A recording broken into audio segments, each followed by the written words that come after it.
As a matter of best practice again, we have commissioned world-class agencies to report on this, to in our internal, to give us an internal assessment on what was the root cause and what we can do better and what our suppliers can do better, and as an ecosystem what can be done better. And we are still waiting for those reports, and to do this in depth it takes a few weeks, right? So as soon as we know, we will share some summary of that with everybody.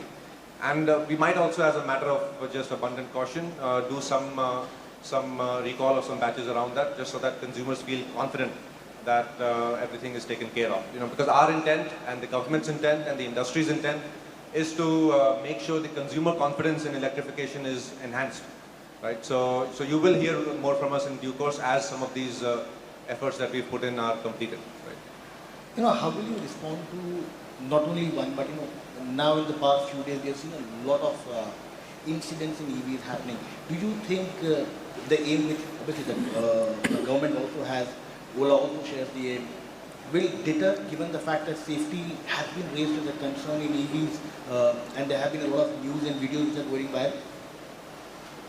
See, firstly, I think this is a new industry for everybody, right?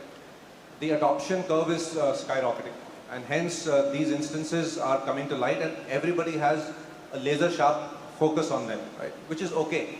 I fully understand where that focus is coming from, and even though gasoline vehicles also have a lot of issues, and if you read any third-party report on the internet, you will realize gasoline vehicles actually have a higher ratio of issues per installed vehicle than EVs. And Sam is here, who's worked in a gasoline automotive company.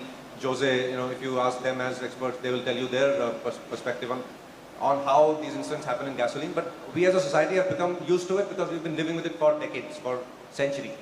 In electric vehicles, we will all have to go through the curve of understanding what causes this, figuring out the right regulatory framework, the right policy framework, the right best practices in the companies.